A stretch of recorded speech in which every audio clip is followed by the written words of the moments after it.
Yeah, we swung it well last weekend and at Western Kentucky, and it just carried over to today. I mean, we had some great at bats. I think the thing that impressed me is how we used the whole field. We hit well with 2 strikes, and obviously when you hit three home runs and you get that pitching like we did with Tanner, it'd be hard to win on today if you're the other team.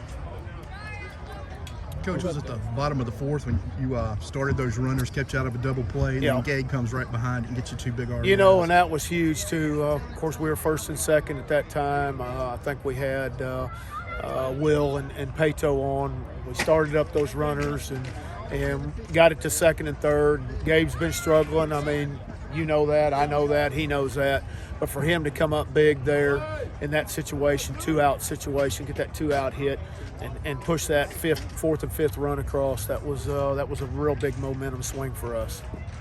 Ewing's home run in the 1st inning just. Yeah, I just think that just kind of set the tone, in all honesty. I mean, it just picked up where we left off from last weekend. Dustin's been swinging it really, really well.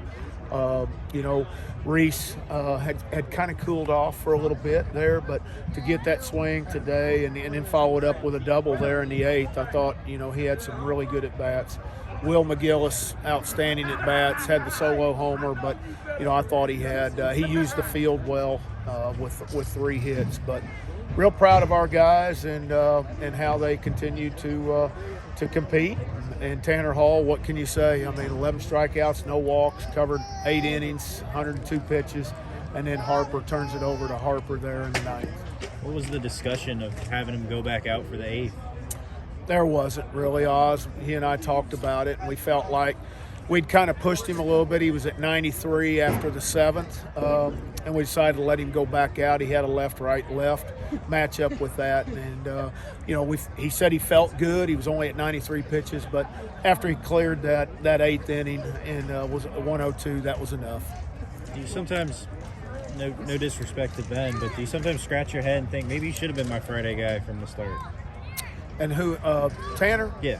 Well, and you're right. He arguably could have been with that, but I think how it worked out, the 2 midweek games that he covered for us prior to the conference, we knew that those games were really, really important as well. One was with State, one was with Tulane that he covered. So Ben had pitched well. He was a guy that was coming back from last year as one of our starters, and we felt like he deserved to have that there. But as the season unfolded, it became evident that Tanner needed to be that guy on the weekend.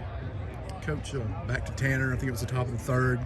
1 out, they have 2 on, and looks like he might be in a spot. Then he strikes out, I think, McConnell and Netterville to close it down on him. Right. Well, he's got that. He's got swing and miss. They had some strikeout lookings tonight, so that tells you his stuff was pretty good, because that's a good hitting club, Louisiana Tech is, and they compete really well, and he did an outstanding job tonight against them. Feels like every time he has a big opponent, he just shows up. Yeah, but that's who he is. He's got ice water in his veins, and the guy thrives on that. Last year we saw that in the regional against Ole Miss, and it's just carried on. And he did that at a young age as a freshman, and you could just tell this year, particularly in the fall, that he was just one of those kind of guys that he wanted that moment. And last thing, can you talk about Pato's home run? That was huge. We had missed in the 7th inning, 1st and 3rd, and Slade popped it up to the infield and missed an opportunity to extend that. I was really wanting that 6th run to at least the grand slam would have tied it on that, but we stayed at 5-2. But then Pato's 2-run homer, made it 7-2. And I'll tell you what, he's got one of the prettiest swings I think I've seen from that left side, and he can put a charge in it like we saw tonight with that. Did you know it was gone as soon as? Oh yeah. And so did that center fielder. Yeah. I looked at him and he kind of flinched that way, and then he was playing shallow.